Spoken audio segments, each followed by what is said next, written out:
are some big takeaways you took from living with Muslims, seeing the lifestyle, seeing the religion? Cool. What's your take on that? Right. So 3 points again. I always have 3 points. If you have a problem with feminism, Islam will fix it. If you have a problem with your wife not obeying you, Islam will fix it. Islam fixes a lot of the problems that men are currently facing. The problems we're discussing on this show, Islam fixes all of them, right? That's the first thing about Islam.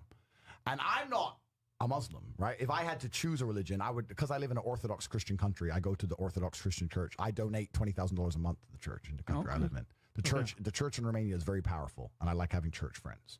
So I give them a lot of money, right? So I would guess I'm an Orthodox Christian. But if I had to bet on one religion as if I were betting on the stock market for the future, you have to bet on Islam. Because Muslims are intolerant. And I'm not saying that disrespectfully. Because if you're tolerant of everything, then you stand for nothing. Facts. Christians are so tolerant now that you can go to church. These girls will get fucked on a Saturday night and go to church on a Sunday morning and get fucked on Sunday night, and it's no big deal, right? So you don't believe it. They have gay pastors that I'm not even anti-gay, but if the book says don't have, like, what the fuck? What do you believe in now?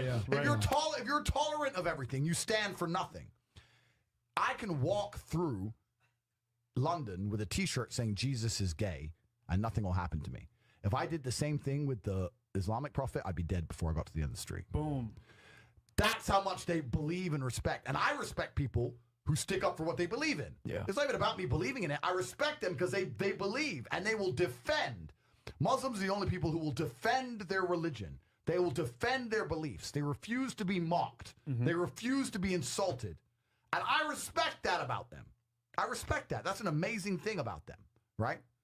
And the third point is, and I've been all around the world, some of the best countries in the world today are the first world Muslim nations. Qatar, you can go to Qatar, you can fall asleep with $1 million on your lap in the middle of the street. Nothing's going to happen to you. Saudi Arabia as well. You can go to Saudi, nothing will happen to you. You can go to Dubai, UAE, nothing's going to happen to you. They leave their cars parked with the keys inside. It's so safe. Wow. It's so safe. Women, everyone's married. Every woman obeys her husband. Every single woman has 4, 5, 6 kids.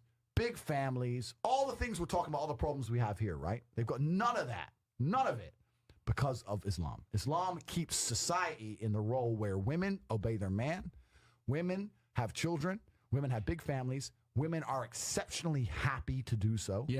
Before some Western girl comes in here and runs her mouth, the Islamic women are happier than any fucking thought you're going to see in the club tonight. They're very true. They're happy.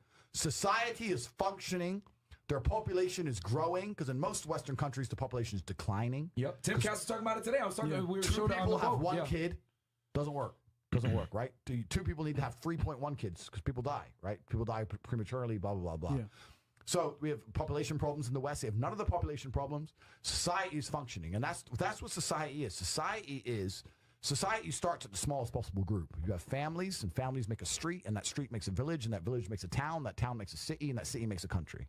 So if it's broken at the very fundamental level, if its family level's broken, then it's broken the whole way up.